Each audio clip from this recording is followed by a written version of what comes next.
श्री राधे कृष्ण। ओम नमो भगवते वासुदेवाय नमः। कथा 56। भस्मासुर की कथा। श्री सुखदेव जी कहते हैं, हे परीक्षित, तीनों देव ब्रह्मा, विष्णु, महेश वरदान और श्राप दे सकते हैं। ब्रह्मा और महेश जल्दी प्रसन्न होते हैं और बहुत बार वरदान देकर खुद को ही परेशानी में डालते हैं। इस बात पर परीक्षित, मैं तुम्हें एक प्राचीन कथा सुनाता हूँ। एक बार शकुन का बेटा भस्मासुर, जो बहुत बलवान था, वो नारद मुनि से मिला और पूछा, हे नारद, तीनों देवों में से झटपट प्रसन्न होने वाला देव कौन सा है? देवर्षि नारद ने कहा, तुम शंकर भगवान की आराधना करो, वो जल्दी प्रसन्न होकर वरदान देते हैं। फिर भस्मासुर केदार क्षेत्र में जाकर अग्नि को शंकर भगवान का मुख मानकर उसमें अपने शरीर को काटकर अपने मांस से आहुति देने लगा। 6 दिन तक उसने भगवान शंकर की आराधना की। फिर भी जब दर्शन नहीं मिला तो 7वें दिन केदार तीर्थ में नहाकर गीले बाल लेकर सिर को कुल्हाड़े से काट कर हवन करना चाह रहा था। जब ये सोच उसने कुल्हाड़ा उठाया तो शिवजी ने आकर उसे बचा लिया और दर्शन दिए।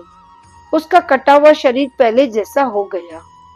तब शिवजी ने कहा, भस्मासुर, मैं तुम्हारी तपस्या पर प्रसन्न हुआ हूँ, मांगो तुम्हें क्या वर चाहिए। भस्मासुर शिवजी की आराधना कर बोले, हे प्रभु, मुझे ये वर दो कि मैं जिसके भी सिर पर हाथ रखूं वो जलकर भस्म हो जाए। भोलेनाथ जी भस्मासुर को ये वर देकर अंतर ध्यान हो गए। कपटी भस्मासुर वरदान पाकर माता पार्वती को ही पाने की लालसा करने लगा और भोलेनाथ पर हाथ रख उन्हें भस्म करना चाह रहा था। शिवजी अपने ही वरदान से परेशान होकर यहाँ वहां भागने लगे।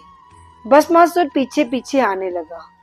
भगवान शिवजी पृथ्वी, स्वर्ग और 10 दिशाओं में भागते भागते वैकुंठनाथ की शरण में आए।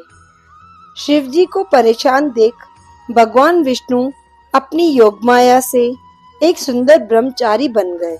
धीरे धीरे भस्मासुर के पास आए और उससे कहा, भस्मासुर, तुम तो बहुत थके हुए लग रहे हो, बहुत दूर से आए हो क्या?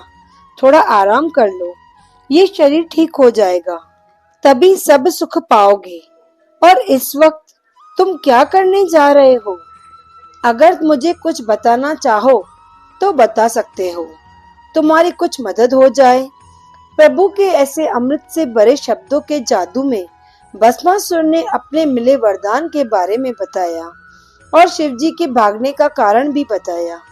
श्री भगवान मुस्कुराए और कहा, मैं तो शिव पर विश्वास ही नहीं करता। तुम्हें पता नहीं, जब से दक्ष प्रजापति ने शिव को श्राप दिया है तब से उनकी कोई भी बात सच नहीं होती। वो तो आजकल भूतों के साथ गले में सांप पहनकर मसाणों में नाचता रहता है। तुम्हें उस पर विश्वास कैसे हुआ? उसके वर को आजमाने के लिए तुम अपने ही सिर पर हाथ रखो और अगर सच हो जाए तो फिर शिव जी के पीछे भागना। भस्मासुर मीठी मीठी बातों में फंस गया और एकदम अपने ही सिर पर हाथ रख दिया और जलकर भस्म हो गया। फिर श्री नारायण ने शिव जी को समझाया कि ऐसे ही किसी को भी वर ना दे। शिव जी ने नारायण भगवान की स्तुति की। बोलो श्री राधे कृष्ण। ओम नमो भगवते वासुदेवाय नमः।